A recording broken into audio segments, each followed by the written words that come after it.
Hello friends, welcome to my YouTube channel Sanjeet Pathshala. मैं मनीष कुमार कुछ नए थॉट के साथ। आज मैं बताऊंगा महात्मा गांधी के साबरमती आश्रम के उस टाइम की कहानी। जी हाँ, क्यों ज़रूरी है।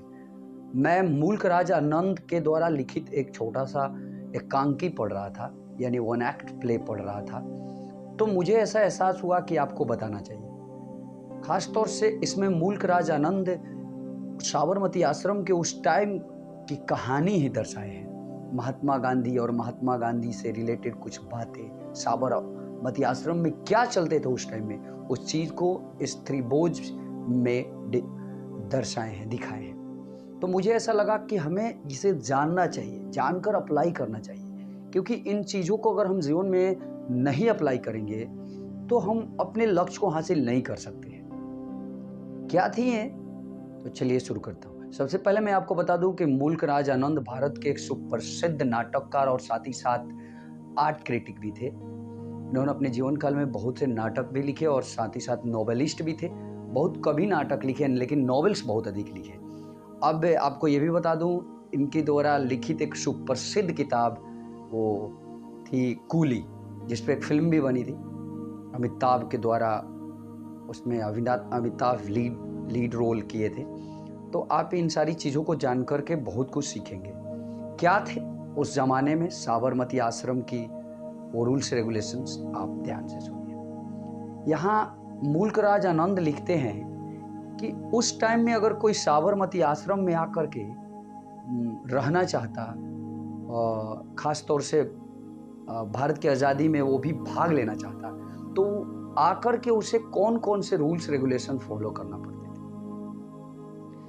मैं आपको इस किताब के माध्यम से बताता हूं। देखिए, इसमें लिखा है कि एक व्यक्ति जिनका नाम रहता है केसी आजाद, यानी केसी आजाद का पूरा मतलब देखा जाए तो कृष्ण चंद्र आजाद। अब आप समझ सकते हैं, ये व्यक्ति साबरमती आश्रम में आकर के और महात्मा गांधी से सिर्फ इतना निवेदन करते हैं कि मुझे भी एक मौका दिया जाए कि अपने आज़ादी के लिए कुछ कर सकूं, अपने देश के आज़ादी के लिए कुछ कर सकूं। देश में अंग्रेजों को जो अभी शासन है उसे ख़त्म करने में मुझे भी एक छोटा सा भूमिका हो। गांधी जी ने कहा कि बिल्कुल सही बात है, लेकिन यहाँ के कुछ कुछ रूल्स रेगुलेशन है। इस रूल्स रेगुलेशन को आप ध्यान से सुनिए। सबसे पहले कहते हैं कि जो भी व्यक्ति अगर यहाँ आता है तो उसे इन सारी चीज़ों को परहेज करना चाहिए। जैसे अंग्रेजी में लिखित है कि ही should not look at the women with the desire. इसका मतलब हुआ कि आपको किसी भी औरत पे देखना तक भी नहीं है, उसके बारे में नहीं सोचना है, गलत निगाहें नहीं देना है। He should not drink liquor, आपको शराब नहीं पीना है। He should clean a latrine once in a week. अब आप इस बात से भी समझ सकते हैं कि आपको एक सप्ताह में एक बार कम से कम लैट्रिन क्लीन करना है। ये सारी चीजें होने के बावजूद भी Azad agrees to all the condition, सारे कंडीशन के लिए तैयार हो जाते हैं आजाद, यानी केसी आजाद। तो आप ये समझ सकते हैं उस टाइम में कि अगर आप देश के आजादी में भाग लेना चाहते हैं तो इस तरह के शर्त हैं कि आपको करना पड़ेगा।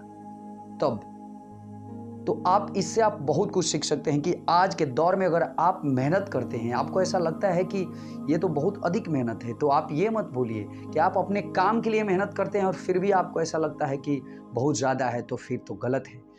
लेकिन अपने लिए नहीं, बल्कि एक सामाजिक तौर पे देश के लिए अगर कोई आदमी मर मिटने के लिए तैयार हो, यहाँ तक कि लैट्रिन साफ करने के नौबत आ जाए फिर भी वो पीछे ना हटे, तो आप समझ सकते हैं कि उस टाइम में चाहे साबरमती आश्रम हो या कहीं और भी ऐसे क्षेत्र थे जहां और यूथ को तैयार किए जाते थे अंग्रेजों से लड़ने के लिए, क्या स्थिति था। तो आज भी अगर आप देश को इम्प्रूव करने में छोटा सा अहम भूमिका निभाना चाहते हैं, छोटा सा भूमिका निभाना चाहते हैं, तो भी आपको अगर कोई बड़ी कंडीशन भी पास में आए, कोई बड़ी समस्या भी पास में आए, तो मेरे ख्याल से आपको इग्नोर करके आगे बढ़ना चाहिए। ये मेरा फर्ज था आपको बताना एज ए टीचर। मैं यकीन करता हूँ आपको ज़रूर अच्छा लगा। अगर आपको अच्छा लगा होगा तो डेफिनेटली लाइक शेयर सब्सक्राइब करना।